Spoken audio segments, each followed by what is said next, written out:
இடைவெளியை தொடர்ந்து இணைந்திருக்கின்றோம். வணக்கம் நேத்ரா நிகழ்ச்சியின் கலந்துரையாடல் பகுதியோடு ஒரு சமூகம் எவ்வாறான சவால்களை எதிர்நோக்குகின்றது, அந்த சவால்களுக்கு எவ்வாறான தீர்வுகளை நாங்கள் கொண்டு வந்து சேர்க்கலாம் என்பது தொடர்பாக அதிகமாக பேசும் போதுதான் அதனூடான மாற்றங்கள் ஏற்படக்கூடிய வாய்ப்பு இருக்கின்றது. குறிப்பாக மலையக சமூகம் தொடர்பாக அதிகமான விடயங்களை தொடர்ச்சியாக நாங்கள் பேசி வருகின்றோம். அந்த வகையில் இன்றும் மலையக சமூகம் சார்ந்த சவால்கள், அங்குள்ள பெண்கள் இளைஞர்களின் வகிவாகம் எப்படி இருக்கின்றது, இது தொடர்பாக தெளிவாக பேச இருக்கின்றோம். அதற்கு தெளிவான விளக்கங்களை தரக்கூடிய ஒருவரை அழைத்து வந்தால்தான் சிறப்பாக இருக்கும். உங்களுக்கு தெரியும், மலையகம் என்ற உடனே நாங்கள் கண்டிப்பாக இவரை அழைத்து வந்திருப்போம் என்பதை நீங்கள் நினைவில் கொள்ளக்கூடிய ஒரு விடயமாக இருக்கும். அந்த வகையில் இன்று எங்களோடு இணைந்திருக்கின்றார் துரைசாமி நடராஜா அவர்கள். ஒவ்வொரு முறை வரும்போதும் இவருடைய பதவிகளில் உயர்வுகள் மாற்றங்கள் வந்து கொண்டே இருக்கின்றது. அந்த வகையில் மீண்டும் அவருடைய பதவிகள் தொடர்பாக நான் உங்களுக்கு சொல்வது சிறப்பாக இருக்கும் என்று நினைக்கின்றேன். உதவி கல்வி பணிப்பாளர் கொத்மலை, பத்திரிகையாளர், அகில இலங்கை சமாதான நீதிவான், நல்லிணக்கம் மற்றும் பிரஜைகள் போலீஸ் குழுவின் உப தலைவராக மற்றும் ஒரு பதவியையும் ஏற்றிருக்கின்றார். வணக்கம் சார், எப்படி இருக்கீங்க? வணக்கம், நலமாக இருக்கின்றேன். சரி, நான் மலையக மக்கள் தொடர்பாக இன்று பேசவிருக்கின்றோம் என்று சொல்லியிருந்தேன். ஒரு பத்திரிகையாளர் என்ற ரீதியில் மலையக மக்கள் எதிர்கொள்ளும் சவால்கள் எவ்வாறாக இருக்கின்றது? நான் கடந்த 20 வருடங்களுக்கு மேலாக பத்திரிகைகளிலே எழுதி வருகின்றேன். இந்த பத்திரிகைகளை பொறுத்தவரையிலே மலைய மக்களின் சமகால பிரச்சனைகள், அதற்கு முக்கியத்துவம் கொடுத்து தான் நான் எழுதி வருகின்றேன். அந்த பிரச்சனைகளை வெளிக்காட்டுவதோடு மட்டுமன்று, அந்த பிரச்சனைகளுக்கான பரிகாரம் என்ன என்பதையும் எனது அந்த கட்டுரையிலே நான் கூறி வருகின்றேன். அப்படி பார்க்கின்ற போது மலைய மக்கள் எதிர்கொள்ளும் பல்வேறு பிரச்சனைகள் காணப்படுகின்றன. அவற்றுள் நாங்கள் அதில் பட்டியல்படுத்துவதானால் அதிகமாக இருக்கும். குறிப்பிட்ட சில பிரச்சனைகளை மட்டுமே நாங்கள் இனம் காணுவோம். அந்த வகையிலே அரசியல் ரீதியான பிரச்சனைகள் அதிலே முக்கியத்துவம் பெறுவதாக இருக்கின்றன. அத்தோடு சமூகம் சார்ந்த பிரச்சனைகள், சமூகத்திலே இருக்கின்ற குளறுபடிகள் அல்லது அவர்கள் எதிர்கொள்கின்ற சவால்கள், அதனால் ஏற்படுகின்ற பின்னடைவுகள் என்று நாங்கள் சமூகம் ரீதியான பிரச்சனைகளை நாங்கள் அதிலே சொல்ல முடியும். உங்களுக்கு தெரியும், பொருளாதாரம் சார்ந்த பிரச்சனைகள், இது அந்த மக்களை நீண்ட காலமாக வாட்டி வருகின்ற ஒரு பிரச்சனையாக இருக்கின்றது. அத்தோடு கல்வி, தொழில் சார்ந்த பிரச்சனைகளையும் நாங்கள் கூறலாம். ஐக்கிய நாடுகள் விசேட அறிக்கையாளர் ரொமோயோ உபகோடோ அவர்கள் அண்மையில் இலங்கைக்கு வந்திருந்த போது இந்த மக்களுடைய பிரச்சனைகள் தொடர்பாக அவர் கூறுகின்ற போது இன்னும் அடிமைத்தலையிலே இந்த மக்கள் இருப்பதாக கூட கவலைப்பட்டு கொண்டார். அத்தோடு சிறுவர் துஷ்பிரயோகங்கள் மற்றும் கல்வி ரீதியாக இந்த மக்கள் எந்த அளவுக்கு பின்னடைவுகளை எதிர்கொள்கின்றார்கள் என்பது தொடர்பாகவும் அவர் கூறியிருந்தார். அண்மையில் கூட எங்களுக்கு தெரியும், அமெரிக்க தூதுவர் ஜோலி சங் அவர்கள் இந்த மக்களுடைய பின்னடைவு நிலைமைகள் தொடர்பாக அங்கு ஆழமாக பதிவொன்றினை மேற்கொண்டிருந்தார். தமிழ் தேசிய கூட்டணி, தமிழ் முற்போக்கு கூட்டணி அவர்களை சந்தித்த போது அவர் அந்த விடயத்தை அங்கே தெளிவுபடுத்தியிருந்தார். இதன் போது தமிழ் முற்போக்கு கூட்டணியினர் அந்த மலையக மக்களுடைய வாழ்வாதாரம் சார்ந்த காணி பிரச்சனை, வதிவிடம் சார்ந்த காணி பிரச்சனை, கல்வி, தொழிற்பயிற்சி மற்றும் நிலம் சார்ந்த சமூக சபை ஒன்றை ஏற்பாடு செய்தல் போன்றவை தொடர்பாகவும் ஒரு அறிக்கை ஒன்றினை அமெரிக்க தூதரிடம் சமர்ப்பித்திருந்தனர். இந்த வகையை நாங்கள் பார்க்கின்ற போது மலைய மக்கள் எதிர்கொள்கின்ற பல்வேறு பிரச்சனைகள் தொடர்பாகவும் நாங்கள் அடையாளம் காணக்கூடியதாக இருக்கின்றது. நிச்சயமாக மலையக மக்களை பொறுத்தவரையில் மிக அதிகமான சவால்கள், நீங்கள் சொன்னது போல மறைமுகமாகவும் நேர்முகமாகவும் பல சவால்களுக்கு முகம் கொடுக்கக்கூடிய ஒரு சமூகமாக இன்றளவிலும் இருப்பது வேதனைக்குரிய ஒரு விடயம். பொருளாதார ரீதியாக எடுத்து பார்த்தமாக இருந்தாலும் மிகப்பெரிய வகிவாகம் அவர்களுக்கு இருக்கின்றது. குறிப்பாக மலையக பெண்கள், இளைஞர்கள் பொருளாதார வகிவாகம் எப்படி இருக்கின்றது, அது தொடர்பாக பேசலாம். நாங்கள் பார்த்த வரைக்குமே ஒரு குடும்பத்தின் தலைவராக அந்த ஆண் ஒரு குடும்பத்துக்கு இருப்பார். ஆனால் பொதுவாக மலையக பிரதேசங்களை நாங்கள் பார்த்தால் ஒரு பெண் தலைமைத்துவம் எடுத்து நடத்தக்கூடிய வாய்ப்பு தான் அதிகமாக இருக்கும். நீங்கள் அதை எப்படி பார்க்கின்றீர்கள்? பெண்கள் அல்லது இளைஞர்கள் என்று சொல்லும்போது அது நாடளாவிய ரீதியில் அல்லது உலகளாவிய ரீதியில் ஒரு முக்கியத்துவம் வாய்ந்த விடயமாக பேசப்படுகின்றது. சமூகம், நாடு, தேசியம் அல்லது உலகம் என்று நாங்கள் பார்க்கின்ற போது பெண்களின் ஆளுமை எல்லா துறைகளிலுமே பளிச்சிட்டு காணப்படுவதனை நாங்கள் காண்கிறோம். பெண்களுக்கென்று சில நாடுகள் விசேட செயற்றிட்டங்களை கூட அறிமுகப்படுத்தி செயற்பாடுகளை மேற்கொண்டு வருகின்றன. இது ஒரு சிறப்பம்சமாக காணப்படுகின்றது. இளைஞர்களை பொறுத்தவரையும் கூட பல உலக மாறுதல்கள் ஏற்படுவதற்கு அவர்கள் அடிகோலி இருக்கின்றார்கள். உலகத்திலே நல்லபடியான முன்னேற்றங்கள் ஏற்படுவதற்கு அவருடைய பங்களிப்பு வித்திட்டிருக்கின்றது. இன்னும் சொல்லப்போனால் மோடி போன்ற தலைவர்கள் வெற்றி பெறுவதற்கு கூட இளைஞர் சக்தி பின்னால் இருந்ததாக கூட அதிகமாக பேசப்படுகின்றது. எனவே இளைஞர்கள் சமூக மட்டத்தின் அச்சாணிகள் என்று சொன்னால் அது மிகையாகாது. அப்படி இருக்கின்ற போது மலையகத்திலே பெண்கள் அல்ல இளைஞர்கள் தொடர்பாக நாங்கள் நோக்குகின்ற போது மலையக பெண்கள் ஒரு வாயில்லா பூச்சிகள் என்று சொன்னால் அது நான் நினைக்கின்றேன் மிகவும் பொருத்தமாக இருக்கும். இப்போது சில முன்னேற்றங்கள் ஏற்பட்டு வருகின்ற போதும் கூட 160% பெண்கள் இன்னும் அந்த நிலைமையை தாண்டவில்லை என்பதும் கூட ஒரு முக்கியமான விடயமாக இருக்கின்றது. மலையக பெண்கள் வருமான ரீதியாக பல்வேறு துறைகளிலுமே தங்களது பங்களிப்பை செலுத்தி வருகின்றார்கள். அது ஆடை தொழிற்சாலையாக இருக்கட்டும், தேயிலை தொழில்துறையாக இருக்கட்டும், அல்லது மத்திய கிழக்கு நாடுகளுக்கு சென்று உழைப்பு ரீதியான வருமானமாக ஈட்டிக் கொடுப்பதாக இருக்கட்டும், பெண்களுடைய பங்களிப்பு தேசிய வருமானத்திலே கணிசமான வகிப்பங்களை கொண்டிருக்கின்றது. அப்படி பார்க்கின்ற போது அந்த பெண்கள் எந்த அளவுக்கு மதிக்கப்படுகின்றார்கள், அந்த பெண்களுடைய அந்த தீர்மானங்கள் எந்த அளவுக்கு ஏற்றுக்கொள்ளப்படுகின்றன என்பது தொடர்பாக நாங்கள் ஆழமாக சிந்திக்க வேண்டிய தேவை காணப்படுகின்றது. சமூகத்திலே ஆணாதிக்க சமூகம் மலையகத்திலே மேலோங்கி காணப்படுகின்றது. இந்த ஆணாதிக்க சமூகத்துக்கு மத்தியிலே பெண்கள் ஒரு அடக்குமுறை ஒப்பிட்டு காணப்படுவதையும் நாங்கள் புரியாக வேண்டும். ஆணாதிக்க தான் உழைக்கின்ற பணத்தை கூட அவர்கள் சுயமாக செலவழிக்க முடியாத ஒரு நிலையை தான் அங்கே காணப்படுகின்றது பெரும்பாலான இடங்களிலே. எனவே கணவனிடம் அந்த பணத்தை கொண்டு வந்து கொடுத்துவிட்டு அவர்கள் வாய் மூடி கொடுக்கின்ற பணத்தை செலவு செய்கின்ற ஒரு போக்கு காணப்படுவதையும் நாங்கள் கூறியாக வேண்டும். இந்த நிலை மாற்றம் பெற வேண்டும் என்பதிலும் முக்கியமான ஒரு விடயம் காணப்படுகின்றது. இன்னும் சொல்ல போனால் பெண்கள் தொடர்பாக தீர்மானம் மேற்கொள்ளப்படுகின்ற இடங்களிலே ஆண்களே தீர்மானங்களை மேற்கொள்கின்றார்கள். பெண்களுடைய தீர்மானங்களை பெண்கள் மேற்கொள்வதுதான் பொருத்தமானது. அப்படி இருந்தும் கூட அந்த தீர்மானங்களை ஆண்கள் தான் மேற்கொள்கின்றார்கள் என்று கூறும்போது அது அவ்வளவு பொருத்தமானதாக தெரியவில்லை. இன்னும் சொல்ல போனால் தலைமைத்துவங்கள், பெண் தலைமைத்துவம் என்பது விருத்தி செய்யப்பட வேண்டும். ஆனாலும் கூட மலைய பகுதிகளில் அந்த பெண்கள் அரசியல் ரீதியாகட்டும் அல்லது தொழிற்சங்க ரீதியாகட்டும் அல்லது வேறு நிறுவன ரீதியாகட்டும் பெண்களுடைய தலைமைத்துவம் இவ்வாறு இருக்கின்றது என்பது ஒரு கேள்விக்குறியாக இருக்கின்றது. இது இவ்வாறு இருக்க இளைஞர்கள் பற்றி நாங்கள் கூறுகின்ற போது இளைஞர்கள் உண்மையில் ஒரு வேப்பிலை போன்றவர்கள் என்று கறிவேப்பிலையை போன்றவர்கள் என்று கூறுகின்றார்கள். தேர்தல் காலங்களிலே இந்த இளைஞர்களை பயன்படுத்தி கொள்ளும் அரசியல்வாதிகள் அதன் பின் அவர்களை தூக்கி எறிவதாக ஒரு மிக பெரும் குற்றச்சாட்டு காணப்படுகின்றது. எனவே இந்த நடைமுறை மாற வேண்டும். இளைஞர்கள் உண்மையில் தீர்மானமிக்க சக்திகள். உழைக்கும் படை அல்லது உழைக்கும் வர்க்கம் என்ற ரீதியிலே அவருடைய பங்களிப்பு மிக அதிகமாக காணப்படுகின்றது. எனவே இந்த இளைஞருக்கு நாங்கள் எந்த அளவுக்கு அங்கீகாரம் கொடுக்கின்றோமோ அந்த அளவுக்கு நாட்டின் எழுச்சியோ அல்லது மலையகத்தின் எழுச்சியோ மேம்படும் என்பதை மறுப்பதற்கில்லை. எனவே ஒரு சமூகத்தை பொறுத்தவரையிலே பெண்களும் இளைஞர்களும் முக்கியமாக மதிக்கப்பட வேண்டும். அது எங்களுடைய மலையக சமூகத்துக்கும் அதை நாங்கள் ஆழமாக உணர்ந்து கொள்ள வேண்டும் என்று கேட்டுக்கொள்கிறேன். நிச்சயமாக நான் ஆரம்பிக்கும் போது மலையக பெண்கள் தலைமைத்துவம் எடுக்கின்றார்கள் என்று சொல்லி ஆரம்பிக்கிறது. அதனால் நீங்கள் சொல்லும்போது நீங்கள் அந்த களத்தில் இருந்து சில விடயங்களை ஆராய்ந்து சொல்லும்போது இன்னும் இந்த சிக்கல்களுக்கு பெண்கள் உள்ளாகின்றார்களா என்பது ஒரு கவலைக்குரிய விடயமாக இருக்கின்றது. அதே போல் இளைஞர்கள் தொடர்பாகவும் அவர்கள் இந்த உணர்ச்சி வசப்படுத்திட்டு செய்யக்கூடிய விடயங்களை தவிர்த்து பகுத்தாய்வு செய்யக்கூடிய விடயங்களை செய்வார்களாக இருந்தால் நிச்சயமாக மாற்றம் ஏற்படும் என்று நாங்கள் நினைக்கின்றோம். அதே போல் இப்போ மலையகத்தை பொறுத்தவரையில் வறுமை அப்படி என்பது மிகப்பெரிய ஒரு சவாலாகவே இருக்கின்றது. இதற்கு பிரதான காரணிகளாக நீங்கள் என்ன பார்க்குறீங்க? ஏன் இன்னும் இந்த சமூகம் வறுமைக்குள்ளேயே இருக்கு? இலங்கையின் குடிசன புள்ளி விவர திணைக்களத்தின் அறிக்கையின்படி கடந்த காலத்திலே 50 லட்சம் பேர் இந்த நாட்டிலே வறுமை கோட்டின் கீழ் இருப்பதாக தெரிவிக்கப்படுகின்றது. அது சுமார் 25% என்று நினைக்கின்றேன். 2019ஆம் ஆண்டு இந்த தொகை 25 லட்சமாக இருந்தது. அது சுமார் 11.9% இருந்தது. ஆனபோதிலும் கூட இன்று இந்த தொகை மிகவும் அதிகமாக காணப்படுவதனை நாங்கள் கூறியாக வேண்டிய தேவை இருக்கின்றது. இதன் காரணமாக ஜனசவிய, சமுர்த்தி, அஸ்வஸ்ம போன்ற உதவிகளை நாங்கள் அதிகமாக அந்த மக்களுக்கு வழங்க வேண்டிய ஒரு கடப்பாடு இருக்கின்றது.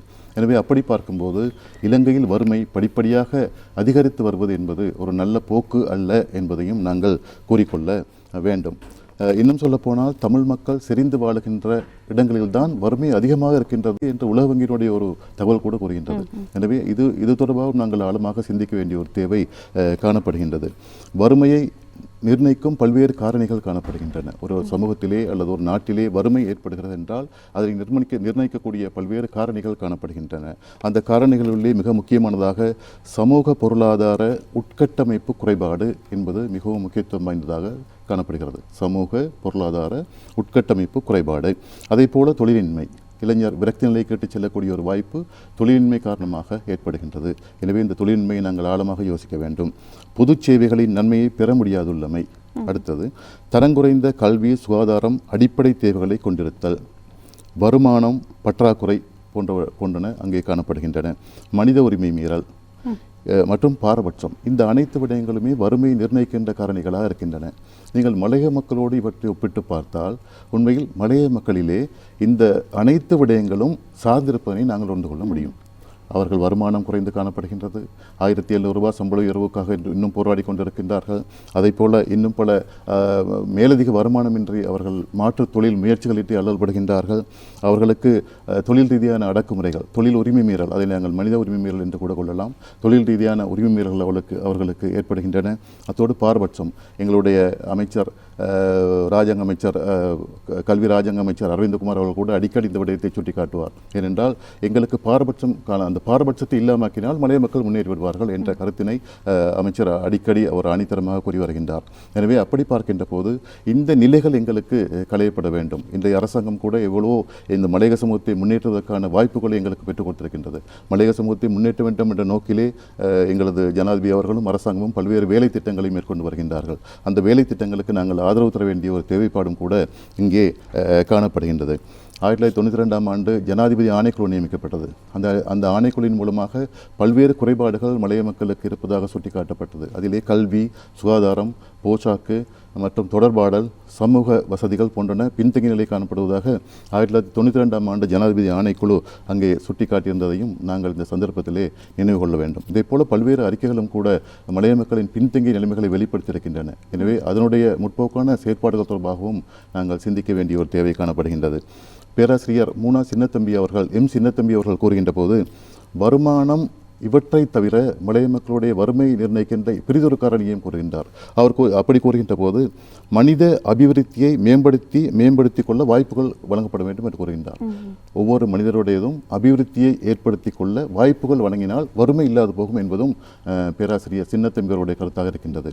எனவே இப்படி பார்க்கின்ற போது மலைய சமூகம் வறுமை கோட்டிலே இருக்கின்றது. எனவே அவர்களை மீட்டெடுப்பதற்கு பல்வேறு பரிமாணங்களையும் நாங்கள் மேற்கொள்ள வேண்டிய ஒரு தேவை உள்ளது. நிச்சயமாக இவர் சொல்லும்போது ஒரு விடயத்தை நான் பகிர்ந்து கொள்ள வேண்டும் என்று நினைக்கிறேன். ஒரு கலந்துரையாடலின் போது பேசப்பட்ட ஒரு விடயம், என்ஜிஓஸ் அல்லது வெளிநாடுகளிலிருந்து உதவி தருவதாக இந்த தமிழர்கள் வாழும் பிரதேசங்களுக்கு வரும்போது மலையகத்தை சேர்ந்தவர்கள் மற்றும் மற்றவர்கள் கல்வி சார்ந்த உதவிகள் வெளிநாடு செல்ல வேண்டும் என்று கேட்கும்போது மலையகத்தை சேர்ந்தவர்கள் உணவு, உடை, காசு என்று கேட்பார்கள் அப்படின்ற ஒரு விடயம் பேசப்பட்டது. அந்த நேரம் வேதனையாக இருந்தாலும் கூட சற்று ஆழமாக யோசித்து பார்க்கும்போது எது இல்லையோ அதை தானே முதலில் கேட்க வேண்டும். முதல் அடிப்படை தேவையாக அந்த மக்களுக்கு எது இருக்கின்றதோ அன்றைய உணவு ஒழுங்காக சாப்பிட வேண்டும் என்பதுதான் ஒரு மனிதனின் மிகப்பெரிய ஒரு ஆசையாக இருக்கலாம் அல்லது உடையாக இருக்கலாம். அது கிடைக்குமாக இருந்தால்தான் அடுத்த கட்டத்தை நோக்கி அவன் யோசிக்கக்கூடிய வாய்ப்பு இருக்கின்றது. அந்த நேரம் அது மிகப்பெரிய ஒரு வேதனையாக இருந்தது. ஏன் இப்படி ஒரு நிலை எங்களுக்கு என்ற ஒரு வேதனை இருந்தாலும் ஆழமாக சிந்திக்கும் போது இன்னுமே அது மாறாமல் இருப்பதற்கு அனைவருமே பொறுப்பு கூற வேண்டியவர்களாக இருப்பார்கள். நிச்சயமாக நீங்கள் சொல்லும்போது ஒரு சில சமூகத்திற்கு ஒரு சில பிரச்சனைகள் தான் இருக்கும். மொத்த பிரச்சனையுமே ஒரு சமூகத்திற்கு இருக்குமாக இருந்தால் அது இன்னும் மலையகத்தை சேர்ந்தவர்களுக்கு இருக்கின்றது என்பது வேதனைக்குரிய ஒரு விடயம். மாற்ற வேண்டும், மாற வேண்டியவரும் நாங்களாகவும் இருக்கின்றோம். அந்த சமூகத்தை சார்ந்தவர்களும் அந்த சமூகத்திற்கு ஏதாவது ஒரு விடயத்தை செய்ய வேண்டும் என்ற எண்ணம் தோன்ற வேண்டும் அனைவருக்குமே. உணவு பாதுகாப்பின்மை தொடர்பாகவும் இப்போது அதிகமாக பேசப்படுகின்றது. மலையகத்தில் உணவு பாதுகாப்பின்மை இருக்கின்றது என்று இது தொடர்பாக சொல்ல முடியுமா? உணவு பாதுகாப்பின்மை என்பது எங்களது நாட்டை பொறுத்தவரையிலே அண்மை காலமாக அதிகமாக பேசப்படுகின்ற ஒரு விடயமாக இருக்கின்றது. கொரோனா அல்லது அதனை தொடர்ந்து வந்த பொருளாதார நெருக்கடிகள் போன்றன இந்த நிலைக்கு வித்திட்டிருப்பதையும் நாங்கள் கூறியாக வேண்டிய ஒரு தேவை இருக்கின்றது. இலங்கையிலே 6.3 மில்லியன் பேர் உணவு பாதுகாப்பின்மைக்கு உட்பட்டிருப்பதாக செஞ்சிலுவை சங்கத்தினுடைய அறிக்கை ஒன்று தெரிவிக்கின்றது. அத்தோடு உலக உணவு திட்டத்தின் அறிக்கை 28% உணவு பாதுகாப்பின்மைக்கு உட்பட்டிருப்பதாக கூறுகின்றது. இந்த நிலையை நாங்கள் தோட்டப்புறத்திலே எடுத்து பார்த்தால் 51% உணவு பாதுகாப்பின்மை நிலைமைக்கு உட்பட்டிருப்பதாக செய்திகள் வலியுறுத்துகின்றன. உணவுக்கான செலவு அண்மை காலமாக 65% அதிகரித்திருப்பதாகவும் ஒரு செய்தி வெளியிடப்பட்டிருக்கின்றது. குறிப்பாக விவசாயத்தை நம்பியிருக்கின்றவர்கள், அது தேயிலை விவசாயமாக இருக்கட்டும் அல்லது ஏனைய கிராமங்களை சார்ந்தவர்களாக இருக்கட்டும், விவசாயத்தை நம்பி வாழ்கின்றவர்கள் இந்த உணவு பாதுகாப்பின்மை நிலைக்கு கூடுதலாக முகம் கொடுக்க இருப்பதாக கூட தகவல்கள் வெளிவந்து கொண்டிருக்கின்றன.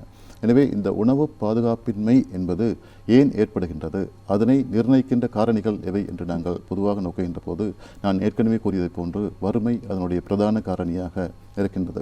எல்லா சமூகங்களிலுமே பொதுவாக வறுமை என்பது ஆட்கொண்டிருப்பதனை நாங்கள் காணுகின்றோம். அந்த வகையிலே இந்த மலையக சமூகத்தை பொறுத்தவரையிலும் வறுமை என்பது அந்த உணவு பாதுகாப்பின்மை நிலைக்கும் இட்டுச் செல்லக்கூடியதாக இருக்கின்றது. இன்னும் சொல்லப்போனால் உணவுப் பொருட்களின் விலையேற்றம், உங்களுக்கு தெரியும், அண்மை காலமாக எங்களது நாட்டிலே உணவுப் பொருட்கள் இந்த குறிப்பிடத்தக்க அளவு சொல்ல முடியாத அளவுக்கு வெளியேற்றம் பெற்றன. எனவே இந்த வெளியேற்ற நிலைமையில் கூட இந்த தாக்கத்தை உணவு பாதுகாப்பின்மையை ஏற்படுத்தின. மற்றது விவசாய உற்பத்தி வீழ்ச்சி. அதிலே கடந்த காலங்களிலே விவசாயத்துறைக்கு ஏற்பட்ட சவால்கள் அந்த துறையிலே ஒரு சரிவினை ஏற்படுத்தியிருந்தன, தொய்வினை ஏற்படுத்தியிருந்தன. அந்த நிலையிலே அந்த உற்பத்தி வீழ்ச்சியும் எங்களது விலையதிகரிப்புக்கு ஒரு முக்கிய ஏதுவாக அமைந்தது.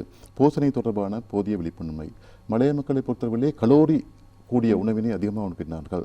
கலோரி தாங்கள் உண்கின்ற உணவிலே கலோரி பெருமானம் அதிகமாக இருக்கின்றது. நிறையுணவு என்பது குறைவாக காணப்படுகின்றது. எனவே இந்த நிறையுணவு தொடர்பான ஒரு விழிப்புணர்வை நாங்கள் மக்களுக்கு ஏற்படுத்த வேண்டிய தேவை ஏற்படுகின்றது. நிறையுணவை பெற்றுக்கொள்ளக்கூடிய வாய்ப்புகள் வசதிகள் காணப்படுகின்றதா என்பது ஒரு புறம் இருக்க, அது தொடர்பான சிந்தனையினை நாங்கள் அவர்களுக்கு விதைக்க வேண்டிய ஒரு தேவை ஏற்படுகின்றது. எனவே அப்படி பார்க்கின்ற போது அந்த போசனை தொடர்பான போதிய அறிவின்மை விழிப்புணர்வின்மை கூட இந்த உணவு பாதுகாமைக்கு இட்டுச் சென்றிருக்கின்றது. அரசாங்க கொள்கைகள் மற்றும் திட்டங்கள் அதற்கு காரணமாக இருக்கலாம். கடந்த காலத்திலே சுற்றுச்சூழல் காரணிகள், குறிப்பாக வெள்ளம் மழை போன்ற அந்த சில காரணிகள் அதற்கு காரணமாக இருக்கலாம். அது பின்வந்த காலங்களை பொறுத்தவரை கொரோனாவை நாங்கள் அடையாளப்படுத்த முடியும். எனவே இப்படி பார்க்கும்போது உணவு பாதுகாப்பின் மீது மலையத்தை பொறுத்தவரையிலே ஒரு பாரிய பிரச்சனை என்று நாங்கள் சொல்வதை மறுப்பதற்கு இல்லை. இவற்றை களைவதற்கு நாங்கள் பல்வேறு வேலை திட்டங்களையும் கூற வேண்டியிருக்கின்றது. நான் ஏற்கனவே உங்களிடம் கூறியது போல பிரச்சனைகள் மட்டும் முன்வைத்துவிட்டு நாங்கள் ஒதுங்கிவிட முடியாது. அதற்கான வேலை திட்டங்களையும் நாங்கள் கூற வேண்டும். அப்படி பார்க்கின்ற போது இதற்கான பரிகாரமாக நாங்கள் பொருளாதார வலுவூட்டல், அது இப்போ நாட்சம்பள முறைமை இருக்கின்றது. எங்களது அரசியல்வாதிகள் அதை மேலே அதிகரிப்பதற்காக போராடி கொண்டிருக்கின்றார்கள். எனவே இந்த சம்பள அதிகரிப்பு அவர்களுக்கு மிகவும் அவசியமாக தேவைப்படுகின்றது. அதற்கு ஏற்பாடுகளை செய்ய வேண்டும். அடுத்து மாற்று தொழில் முயற்சிகள். உங்களுக்கு தெரியும், ஏற்கனவே ஆடு மாடு கால்நடை வளர்ப்புகளில் தொழிலாளர்கள் ஈடுபட்டார்கள். அதை போல விவசாய நடவடிக்கைகளில் ஈடுபட்டார்கள். என்ற போதும் கூட சமகாலத்திலே அந்த நடவடிக்கைகளில் ஒரு தொய்வு ஏற்பட்டிருப்பதை நாங்கள் காண்கின்றோம். எனவே அந்த கால்நடை வளர்ப்பு அல்லது சுயதொழில் ஊக்குவிப்பு காரணிகள் இவற்றை நாங்கள் விருத்தி செய்ய வேண்டிய ஒரு தேவை காணப்படுகின்றது. இது தொடர்பாகவும் ஆழமான சிந்திக்க வேண்டும். இதற்கென வங்கிகளிலே சலுகை அடிப்படையிலே கடன்கள் பெற்றுக் கொடுக்க வேண்டும். ஏனென்றால் சுயவாய்ப்பு தொழில்களுக்கான கடன்களை பெற்றுக் கொடுக்கும் போது அவர்கள் அதிலே முன் செல்லக்கூடிய ஒரு தேவையும் காணப்படுகின்றது. இன்னும் சொல்வதானால் தோட்டப்புறங்களிலே 35,000 ஹெக்டேருக்கு அதிகமான தரிசு நிலங்கள் காணப்படுகின்றன. இந்த தரிசு நிலங்களை உண்மையில் மக்களுக்கு விவசாய நடவடிக்கைகளாக பெற்றுக் கொடுக்க வேண்டும் என்று பலரும் போராடி வருகின்றார்கள். மலையக அமைச்சர்கள் கூட இது தொடர்பாக அடிக்கடி போராடி வருவதனை நாங்கள் பார்த்திருக்கின்றோம். என்ற போதிலும் கூட இந்த 35,000 ஹெக்டேர் காணிகளும் கூட இன்னும் தரிசாகத்தான் காணப்படுகின்றன, எதுவித பயனுமின்றி காணப்படுகின்றன. எனவே எங்களது இளைஞர்களுக்கு அல்லது எங்களுடைய தொழிலாளர்களுக்கு இந்த நிலத்தை பெற்றுக் கொடுக்கும் போது அது அவருடைய வாழ்க்கையிலே ஒரு பொருளாதார அபிவிருத்திக்கு ஒரு துளியாவது முன்னேற்றத்தை ஏற்படுத்தும் என்பதையும் நாங்கள் சொல்லிக்கொள்ள வேண்டும். எனவே இந்த உணவு பாதுகாப்பின்மை நிலைமை அதை நாங்கள் கட்டுப்படுவதற்கு இத்தகைய செயற்பாடுகளை மேற்கொள்வது மிகவும் பொருத்தமாக இருக்கும். நிச்சயமாக இதை அடுத்த கேள்வியை கேட்கும்போது அதுவும் எதிர்மறையான எங்களுக்கு வேதனை அளிக்கக்கூடிய பதிலை தான் தரும் என்று நான் நினைக்கின்றேன். சிறுவர்களின் போசாக்கு மலையகத்தை பொறுத்த வரைக்கும் எப்படி இருக்கின்றது? சிறுவர்களையாவது சரியான முறையில் நாங்கள் வெளியே கொண்டு வருவோமாக இருந்தால் நாளைய சமூகத்தில் இன்னும் முறைய மாற்றத்தை உருவாக்கும். போசாக்கு என்பது அடிப்படை. அவர்களுடைய போசாக்கு நிலைமை எப்படி இருக்கின்றது? இன்றைய சிறுவர்கள் நாட்டின் நாளைய தலைவர்கள் என்று நாங்கள் பேசுகின்றோம். உண்மையில் ஒரு சமூகத்தை பொறுத்தவரையிலே அல்லது நாட்டை பொறுத்தவரையிலே சிறுவர்கள் பாதுகாப்பாக வளர்த்தெடுக்கப்பட வேண்டிய தேவைப்பாடு காணப்படுகின்றது. அவ்வாறு இருக்கும்போது எங்களது மலையக சமூகத்தை பொறுத்தவரையில் நாங்கள் கூறுவதானாலும் இந்த சிறுவர்கள் தொடர்பாக நாங்கள் விசேட கவனத்தை செலுத்த வேண்டிய ஒரு தேவை உள்ளது. சுகாதார நிபுணர் தேசிய இயக்கத்தின் அறிக்கையின்படி 3 வயதுக்கு குறைந்த சிறுவர் ஊட்டச்சத்து குறைபாட்டால் பாதிக்கப்படும் அபாயம் மேலெழுந்து காணப்படுவதாக அந்த அறிக்கை கூறுகின்றது. அதேபோல பெற்றோர் போசாக்குணவு வழங்குவதில் பல்வேறு சிரமங்களை எதிர்கொள்வதாகவும் அந்த அறிக்கை சுட்டிக்காட்டுவதை நாங்கள் காண்கின்றோம். மலைய மக்களை பொறுத்தவரையில் நீண்ட காலமாக இந்த போசாக்கு பிரச்சனை என்பது இருந்து வருகின்றது. 1976ஆம் ஆண்டு நினைக்கின்றேன், அந்த காலத்திலே ஒரு சுகாதார போசாக்கு அளவீடு என்று ஒன்று நடத்தப்பட்டது.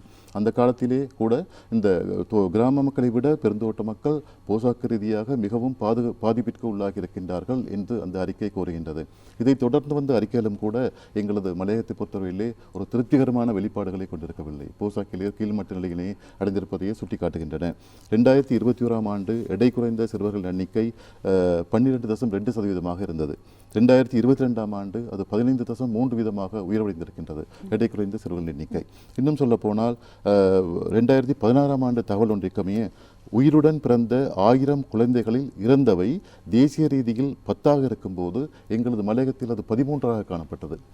இன்னும் 5 வயதுக்கு முன்னமே இறந்த குழந்தைகளின் எண்ணிக்கை தேசிய ரீதியிலே 11ஆக காணப்படும் போது மலையகத்திலே அது 15ஆக காணப்பட்டது. குறை வளர்ச்சி கொண்ட குழந்தைகளின் எண்ணிக்கை தேசிய ரீதியில் 17ஆக இருக்கும்போது மலையகத்திலே அது 31.7ஆக காணப்பட்டது. நிறை இழத்தல், அதாவது பாரம் இழந்து செல்கின்றமை என்ற நிலையினை நாங்கள் நோக்குகின்ற போது தேசிய ரீதியில் அது 13.4 காணப்பட்ட போது மலையகத்திலே 15.1 அது அதிகரித்து காணப்பட்டது. உயரம் நிறை என்பவற்றுக்கேற்ப ஒரு வளர்ச்சி காணப்படும், ஒரு நிறை காணப்படும். இதிலே தொடர்பின்மை, உயர நிறை இவற்றுக்கு தொடர்பின்மை என்று நாங்கள் நோக்குகின்ற போது தேசிய ரீதியிலே 9.1 அது காணப்பட்ட போது மலையகத்திலே 22% அது காணப்பட்டது. இப்படி நீங்கள் எந்த ஒரு குறிகாட்டியை எடுத்துக்கொண்டாலும் கூட சிறுவர் போசாக்கு என்பது பல்வேறு தாக்க விளைவுகளுக்கு இட்டுச் செல்வதாக அமைகின்றது. இதில் இன்னொரு அபாயம் இருப்பதையும் நாங்கள் குறியாக வேண்டும்.